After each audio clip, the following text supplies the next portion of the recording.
Live only on The Zone. Usyk versus Dubois, July 19th. He silenced Britain's best. Usyk, the undisputed king, fighting to keep his crown. But now, the dynamite is ready to explode. Dubois is set to make boxing history. The hopes of a nation on his shoulders. July 19th, hear Wembley roar for the heavyweight fight of the year. All the belts are on the line. Usyk versus Dubois 2. Buy now at thezone.com.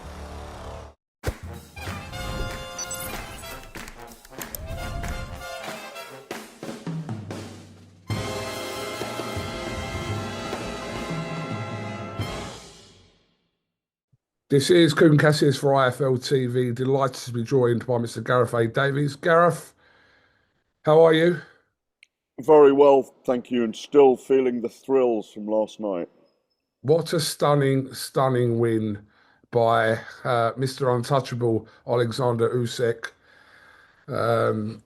I interviewed Gordon Ramsay last night, Gareth, and he asked a simple question. Who can stop this man? Who really can stop Oleksandr Usyk? So when you interviewed Gordon Ramsay, did you say what's cooking, baby? No, I just wanted to name drop Gordon Ramsay into this interview. I interviewed him last night as well, as I always You do. did. We interview everyone, don't we? Yeah, but you didn't interview him in the plush seats, did you? No, I got him the nitty-gritty backstage bits. You got him on the red carpet where you meant to do it. No, it wasn't. Did you interview Turkey Al Sheikh last night? No, I didn't. Not last Did you interview Jake Paul? Yes. No, it was all very interesting. Look, Mr. Untouchable, it's a great thing to call him. Unperturbable, unflappable, extraordinarily brilliant. He's not just a generational great. This guy's an all-time great now. It will live long in the memory. The atmosphere was extraordinary at Wembley last night. It built very slowly, and then finally the place was full. I think there were 90,000 people plus in there. And the manner, the execution, witnessing the execution of Oleksandr Usyk's greatness last night was something to behold, because he reminded me of when Mayweather was in with people that could potentially hurt him, yet he was so brilliant to keep them at bay. And I just thought he barely put a foot wrong. Everyone's going to slam Daniel Dubois and too much advice in the corner and him looking over at his father and them not having the right game plan, but he gave his all in there. Usyk was just levels above him last night, and you know, overarchingly, he really has nothing left to prove. He's been a thorn in the side for a generation of British fighters. Bellew, Chisora, Fury twice, excuse me, Joshua twice, and now Dubois twice. And not only that, I think more people were in the arena for him last night than there were for Dubois, and it's extraordinary. It was an amazing performance. As I say, I'll never forget it. Yeah, I mean, I was talking to Derek Chisora last night. Just a couple of comments I want to put to you. He said that the game plan was wrong from Team Dubois, focusing too much on the body aspects, obviously the talking point from the first fight, and almost like neglecting everything else. That's what Chisora's comments were. What did he say? He thought the game, but well, look, hindsight's a wonderful thing, isn't it?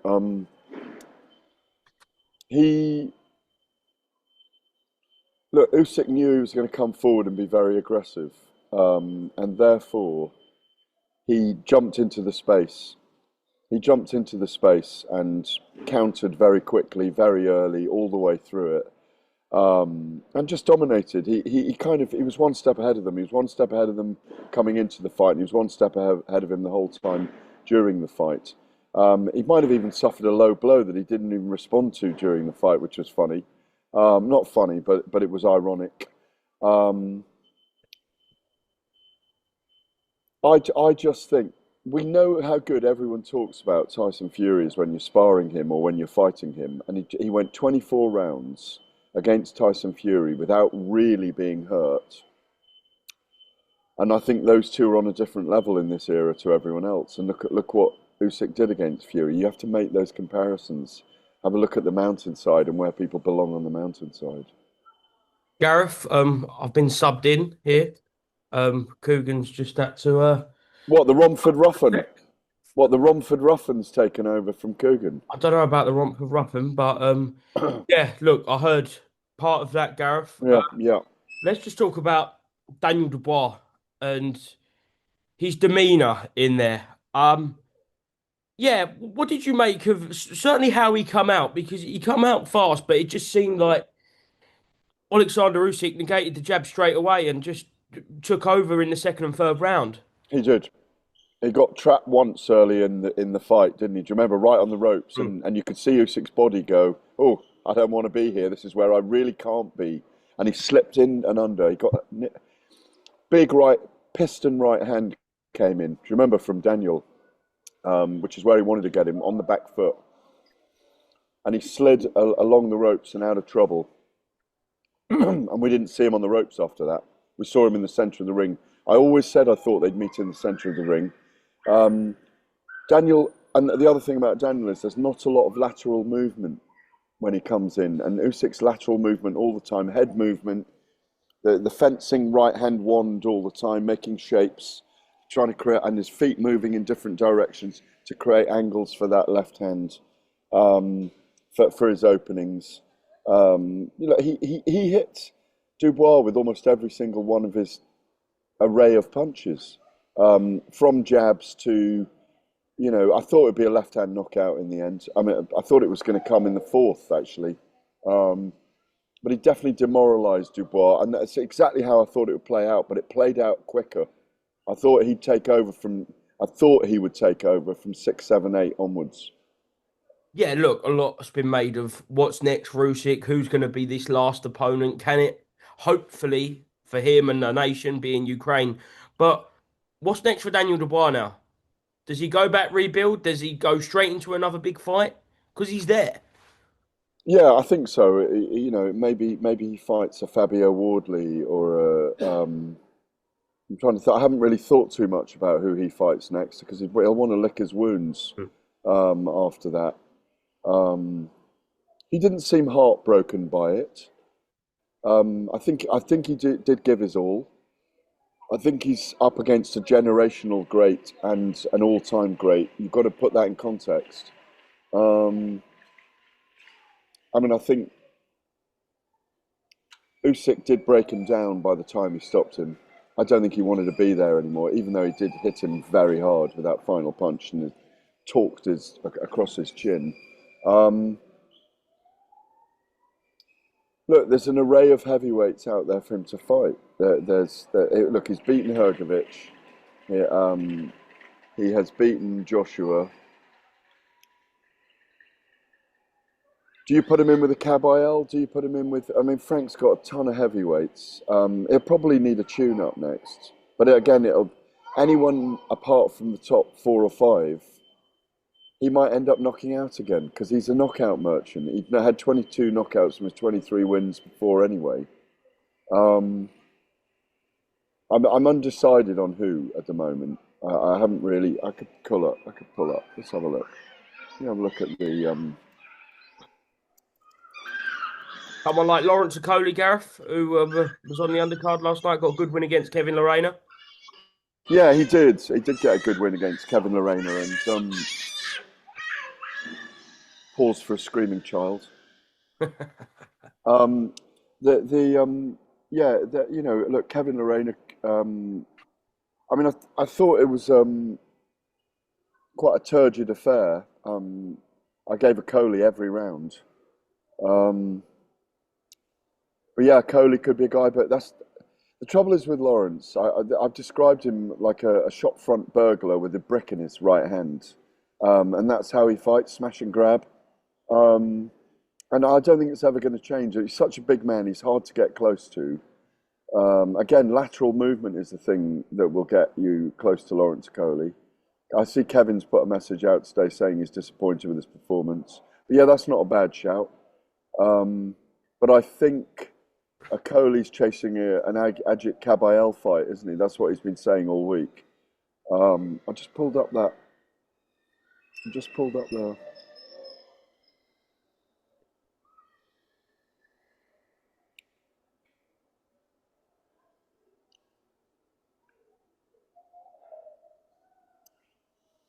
Jared Anderson, Hmm. Martin Bacoli. Bacoli and I think Bacoli and Dubois would be good fun.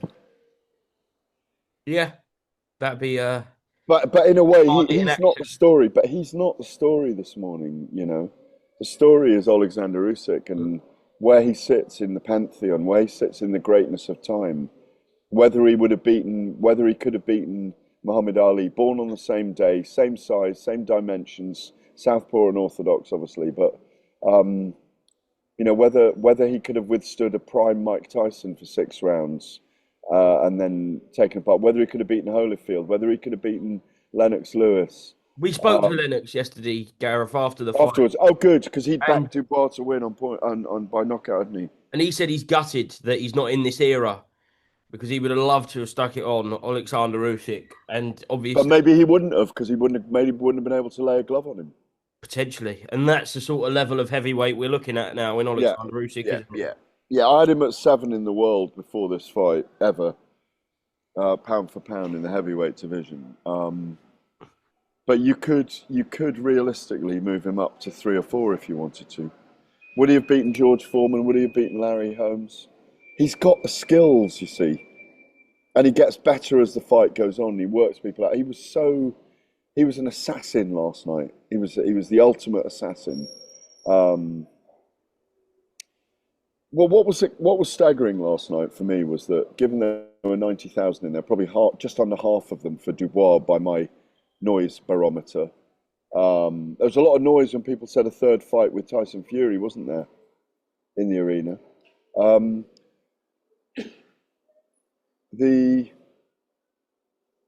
He's so popular with the Brits that people didn't feel shortchanged because they'd seen a brilliant performance by someone. And I didn't feel like people were leaving shortchanged or disappointed because they'd seen greatness in action, as opposed to feeling deflated that Daniel hadn't pulled off the victory. I mean, I wasn't involved in it emotionally. I always pick with my head, not my heart, because there's a danger in picking with your heart, because you're going on what you want to happen, not what you believe will happen.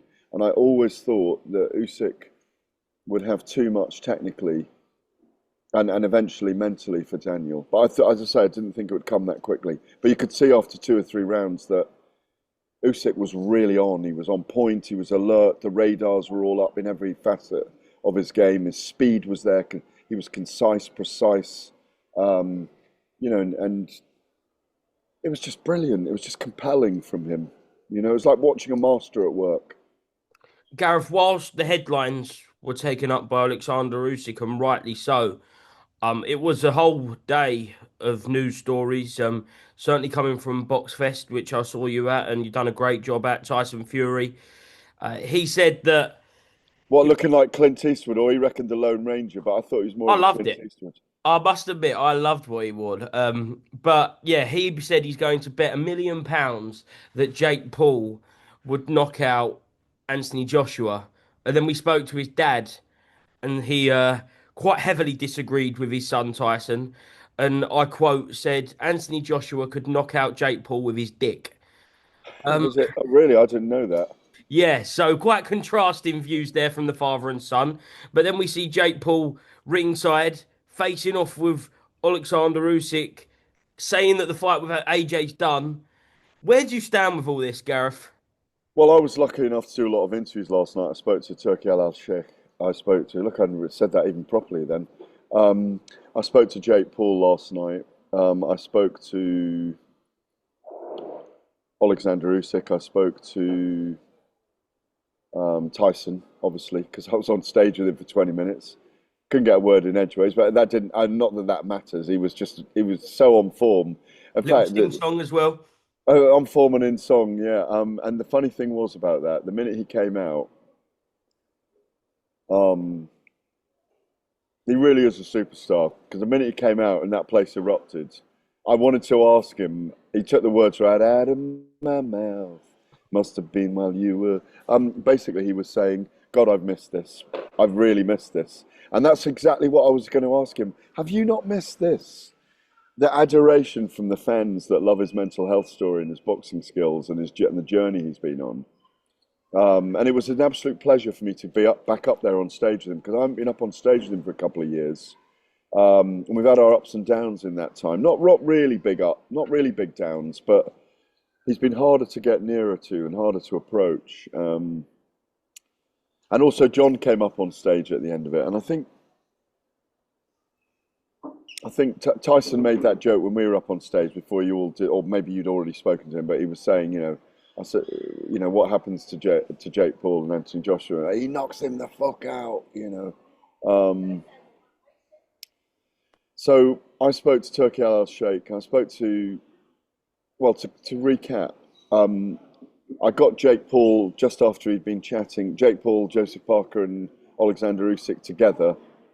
I think I'd already interviewed Oleksandr.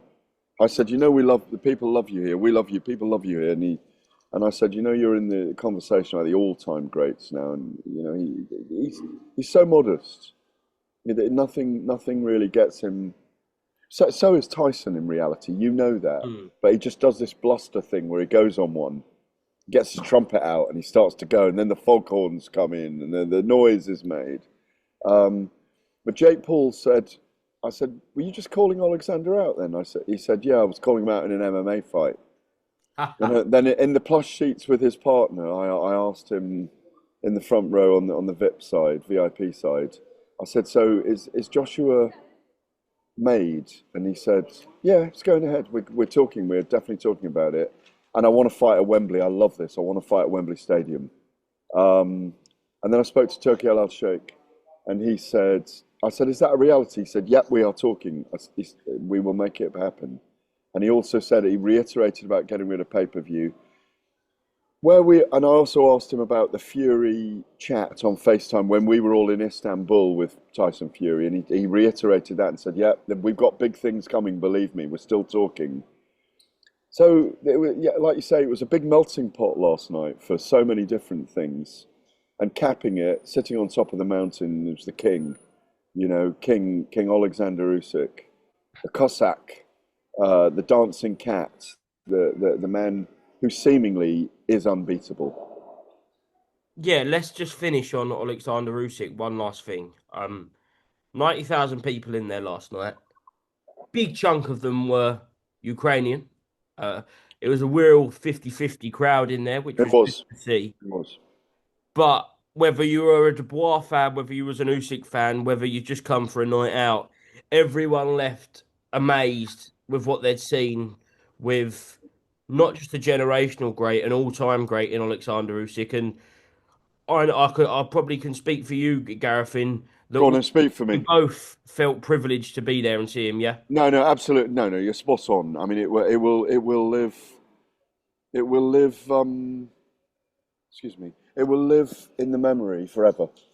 And I concur with you. And I might have been saying it to Coogan before you got on, that I got the feeling, I spoke to a lot of people, I went to some after parties last night, some after events, and people were not disappointed in what they hadn't seen from Daniel Dubois. They were more thrilled with what they had seen and witnessed from Oleksandr Usyk. Make no mistake about it, Daniel Dubois is really dangerous. Let's not forget that. He's really dangerous. Go back over the last 3 fights. Look at what he'd achieved. Other people hadn't been able to demoralise him by coming forward and getting stuck into him. No one felt shortchanged when they left last night. They knew they'd witnessed greatness in front of them.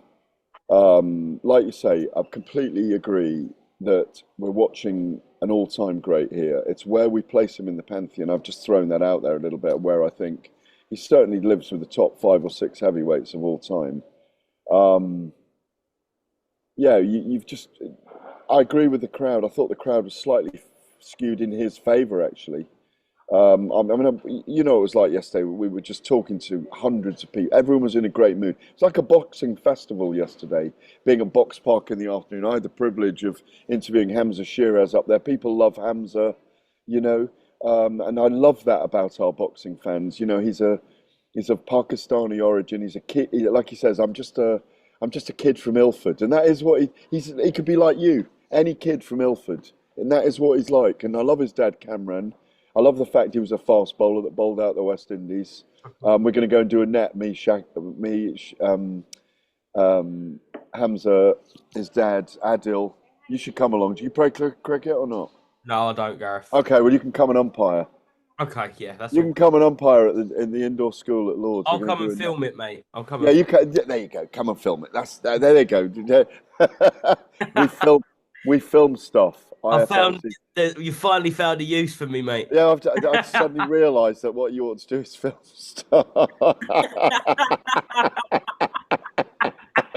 We'll play cricket. You film it. Right. but it was great to be with Hamza last night because I wasn't there in New York last week, and also Ajit Kabayel's a top guy that people really enjoyed on stage yesterday. But Tyson, being up there with Tyson, like the whole thing. Talk Sport had a what do they call it? The battle bus out. The Wembley Way was quiet. I got there really early yesterday, about 1:30. And like the rainstorms had come down. It was horrible. I drove through 2 or 3 little floods in North London, and you got there. I got soaked once. I got sweaty once. Got soaked again in the ground. But the whole time, there was a really building, warm, cooking atmosphere of the fans, to the point where by about 5:30, you couldn't move around Wembley, could you? And afterwards. I drove away from there. Afterwards, you couldn't move around there in cars for an hour or two. But it was a festival of boxing. It really was a festival of boxing. I thought Louis Edmondson won against Lapin. I thought the fight. I thought Adam Hamed looks good. You know, he's learning. It was great to see. Dacres look good. Yes, I agree. Solomon Dacres did look good, but he needs to not fight off the back foot so much and step in on his punches more, in my view, because his opponent was walking through him a lot, even though he's quite one-dimensional. But it was a good win for Solomon. It was a really good win, and Akoli continues to progress. I mean, I've always gotten very, very well with Lawrence, and Spencer Oliver made this point on the broadcast last night. This is what I like about Lawrence. He's not one of those guys that's overly worried about you being critical of him. He actually laps it all up and thinks about it. Joe Gallagher's really good for him. And I was delighted to see what good shape Joe is in. He's obviously really looking after himself through his illness at the moment. He's lost all his excess body fat, and it was so nice to see him. I haven't seen him since his diagnosis. Really pleased for them. And then to cap it all, there was genuine excitement when those two guys walked out. The fire displays, the pyrotechnics, the music, the anthems. Everyone remembers the 5 rounds now that Usyk dominated, but the walk-ins were extraordinary. The anthems were incredible. The atmosphere was great. Turki Al-Sheikh told me when I interviewed him. Did you interview him yesterday? No, we didn't. Okay. Did you interview Jake Paul? Yes. Turki Al-Sheikh told me yes. I said, what do you think of the British fans? And he literally said they're the best, and I think they are. I really do. Look at what people do turn out. And the Ukrainians, you've got to say, Slava Ukraini, Slava Ukraini. They really grow on me, the big entourage of Oleksandr Usyk. I know they Usyk whenever it kind of kicks off anywhere, but they... it's very resonant because of the scenario that they're in at the moment, the position that they're all in terms of what's going on. So, fantastic. Great to be there. An utter privilege and a pleasure, never to be forgotten. Excellent, Gareth. Thank you very much for speaking to IFLTV. And we'll catch up with you next week at some point. A couple of press conferences, fight nights, and the show goes on, doesn't it? Go on, you Romford ruffian. Thank you, mate. Live only on The Zone. He silenced Britain's best. Usyk, the Brit breaker. But now, the dynamite is ready to explode. One night, one shot at Undisputed. Usyk versus Dubois 2. July 19th. Buy now at thezone.com/boxing.